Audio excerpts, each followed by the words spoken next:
So I'd like to introduce Ellah Allfrey, who will be in conversation with Nadifa Mohamed.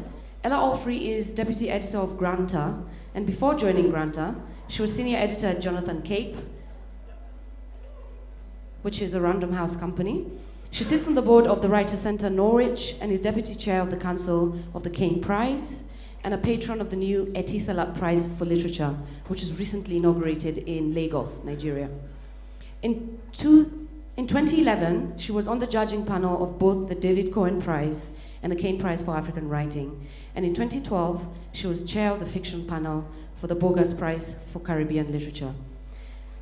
Her journalism has appeared in The Telegraph and The Observer, and she's a contributor to the book pages of NPR. Her introduction to Woman of the Aeroplanes by Kojo Lane, which was published by Pearson as part of the African Writers series, was published in 2012.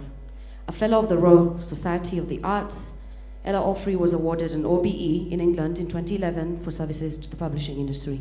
She will now introduce Nadifa Mohamed, and welcome to the second session.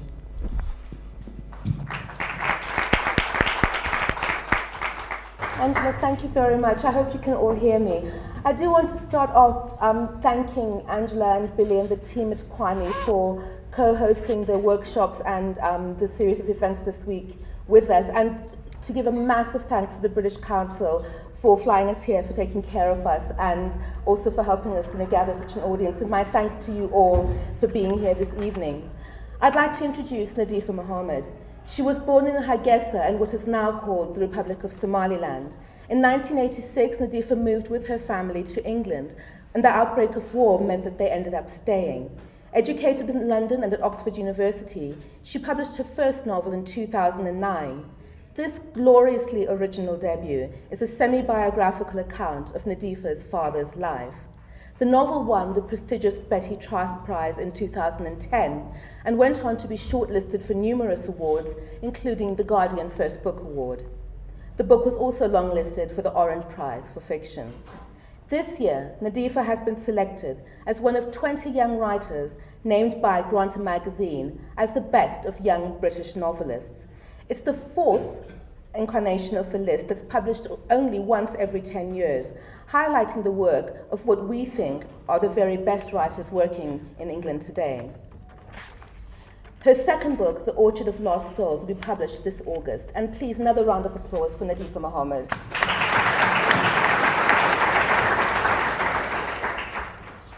Nadifa, as I said in my introduction, Black Mamba Boy, your first book, is based on the life of your father. Can you give the audience a sense of the story and talk a little bit about what motivated you to write it? Yes, it's a very closely based account of my father's early life in East Africa in the Middle East. He's 88 now, and I always grew up hearing snippets of these stories. So he said, I was once locked up I was once imprisoned with a tortoise. You know, you don't have any context for that. Another time he said that he'd waded across the Red Sea. Another time he said that he'd fought in the Second World War. So I grew up with these stories but never made any sense of them. And as I got older, I wanted to, there was lots of things going on around that time, and part of me was interested in finding out more about my background. And I was also working on a film script about a Somali man who'd been executed for a murder he didn't commit in 1952. This man, Mahmoud Matan, was a friend of my father's.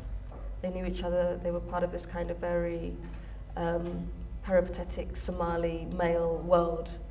And I just wanted to find out more about Mahmoud Matan. So my father was like, he's not very interesting. I'm the interesting one. Small down. And then he started telling me in detail his own life story, from his childhood, his early childhood in Yemen, living on the streets. Then he went back to Somalia, and then he went to Eritrea, and he was an office boy for an Italian fascist soldier.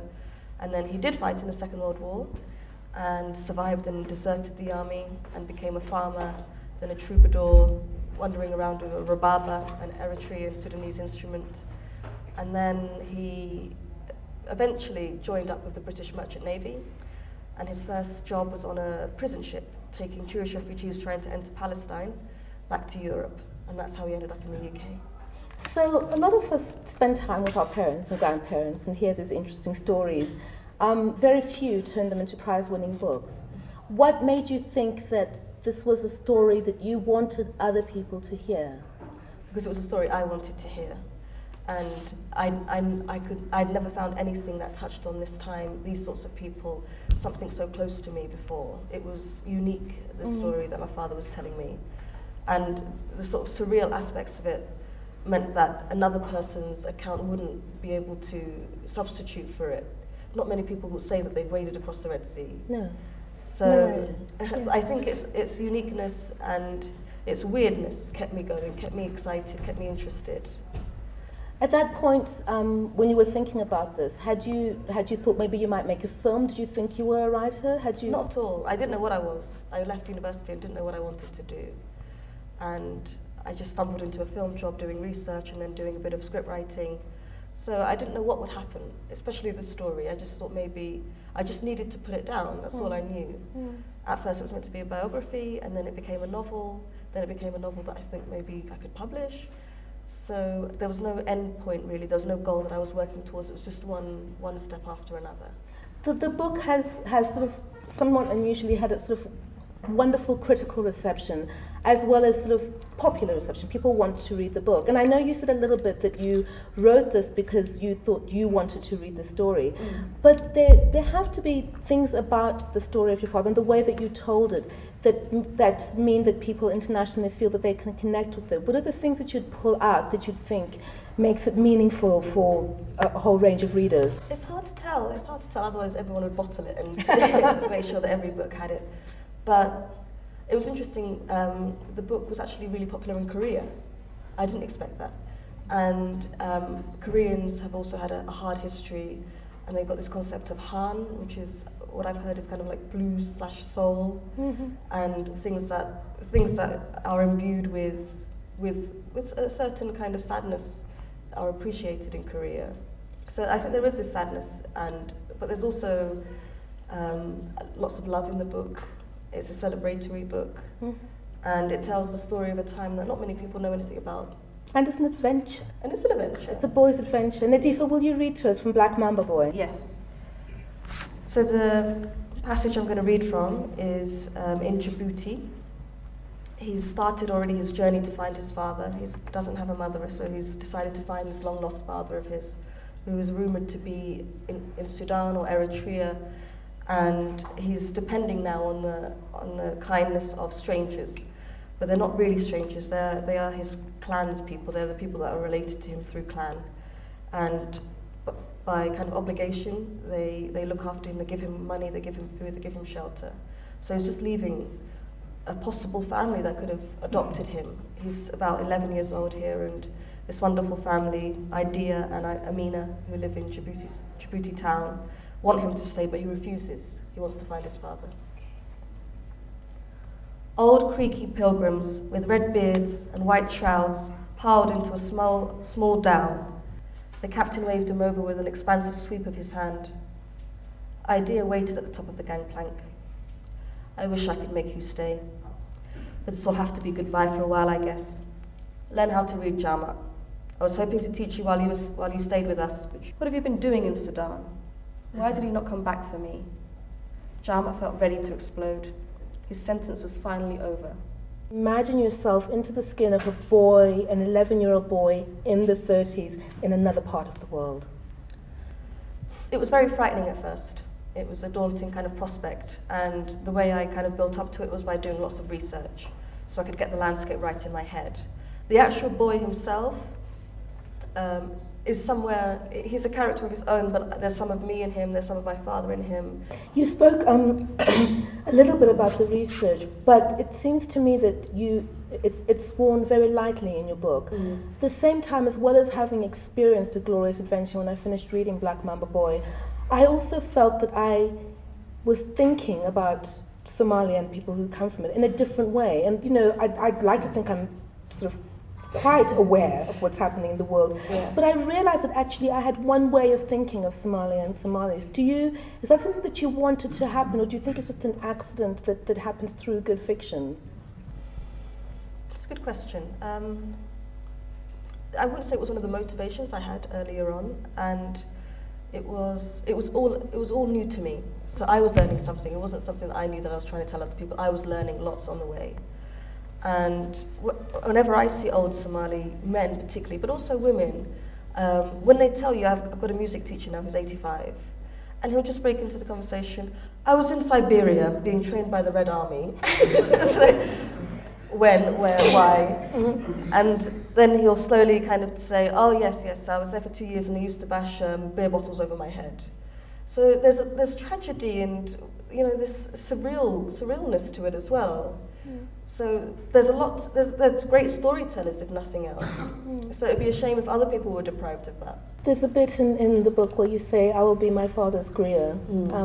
Tell me about that. I think that was probably I had that feeling earlier on, but I didn't know how to put it. And actually phrasing it that way came very late when I was writing the novel, but that's what I was trying to do. I was saying, I was celebrating his life, and celebrating the fact that he's not meant to be here, he's not meant to have had a good life, the way he started out. He left so many other people behind. And so I agree on, not just for him, but for those who he left behind as well. Like, he can talk very movingly about the people he knew, and he's one of very few. Yeah. The book for me ends up being a gift for him, but a gift for the rest of us as well, really. I hope so. Yeah. Your second book, The Orchard of Lost Souls, is also set in Somalia. It's a very different time and different setting, and it's told by 3 protagonists. Can you tell us a little bit about the second book? Yes. And that decision to go back to Somalia? I think there was no decision. If you'd asked me before I'd written Black Mamba Boy, what would I write about? I probably would have said the Somali Civil War, because it still felt so urgent and raw, and I was reading all these kind of reports by NGOs and in newspapers about the terrible things that were going on. So it overwhelms you. It's constantly in your mind. And then I wrote Black Mamba Boy, and I came back to that idea.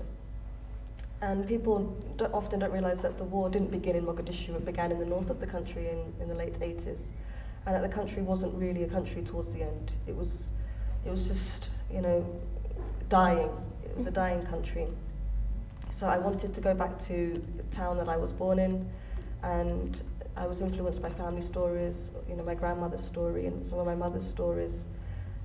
So I was looking at the war, but from a very personal and small viewpoint, not this big, so much has happened in the last 20 years, 25 years in Somalia, so you can't digest all of it. But from this small perspective, I could, tease out some of the things that I found important.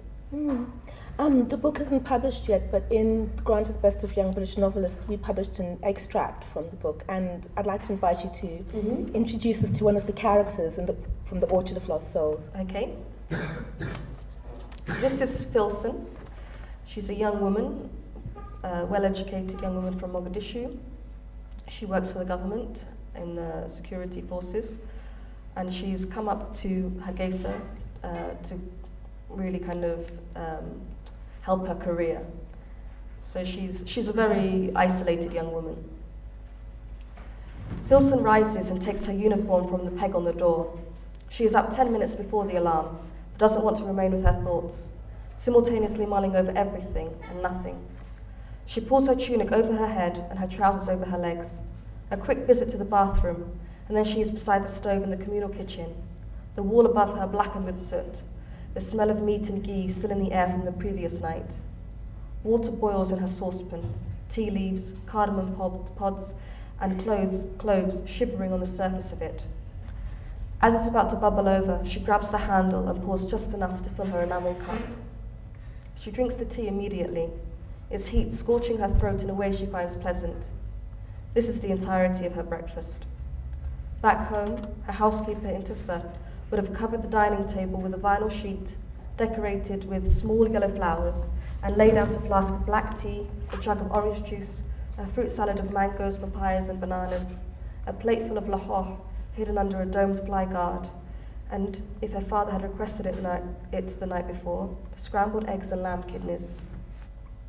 The other women, there are about 50 altogether in the barracks, drift into the kitchen, while Filson nurses her empty cup and gazes at the view beyond the window, a bare yard crisscrossed by poles and clotheslines, with of the two domes of the central mosque on the horizon. Breeze blocks, abandoned when the nearly completed hotel was commandeered by the military, have become another kind of barracks for cooing pigeons beneath the window. She ignores her comrades as they ignore her. But what would she say to them if she could? She would tell them that she's never been good at making friends, that Intisar's children had seemed kind, but hadn't been allowed inside the house by her father, that the neighborhood kids had scorned her, that she found it easier to talk to her father's friends, that her face was closed because she didn't know how to open it. Silence takes the place of all these words, and her loneliness remains as dense and close as a shadow. Filson rinses her cup, locks it away, and returns to her room to make the bed, before departing for the offices of the mobile military court. She hears laughter from the kitchen as she turns the handle to the door, and she knows it is aimed at her. As she enters, she finds herself overwhelmed by an urge to wail, her blood suddenly darkening with self-loathing and anger that her life should be so small and inconsequential, that this 2 meter by 2 meter cell that is her room should be the span of her world. The offices of the mobile military court are in an old colonial complex. The brick chimney jutting out from one of the rooftops is something Filson had never seen in Mogadishu, where the weather was never less than sultry. But here the wind is so cold and fierce at times that it's not hard to imagine an Englishman dozing by a fire with a long-haired dog at his feet. In her Spartan office there are just 2 desks, one for Captain Yasin and a small scratched one for her, Corporal Aden Ali.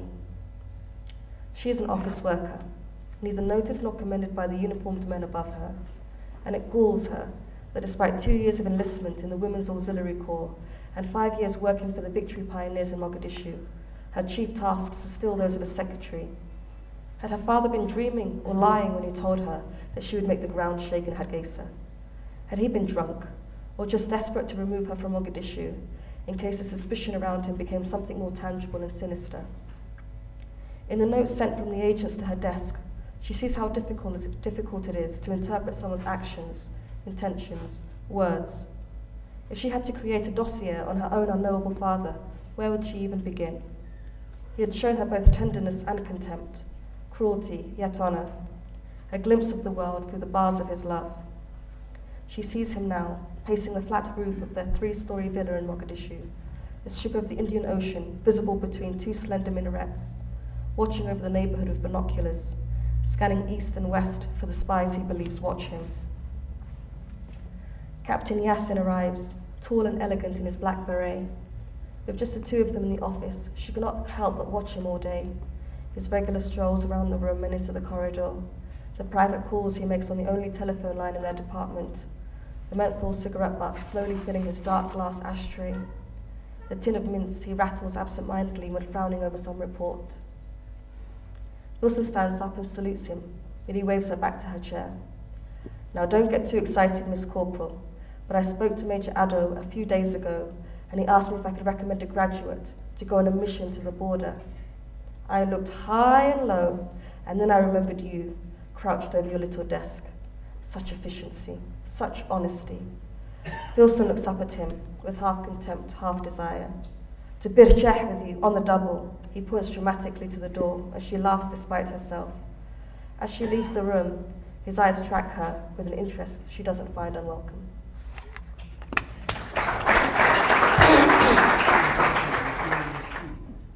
I have 2 questions in relation to Mamba Boy. First, your should I call him drama or your father? I'm conflicted, but I guess both are right. Married an Eritrean woman and had a boy to the best of my recollection. I'm fine. Thank you. You're spoiled. What happened to that boy? And what happened to that marriage? It kind of disappears from the story. What happened to the... To that marriage that happened in Eritrea.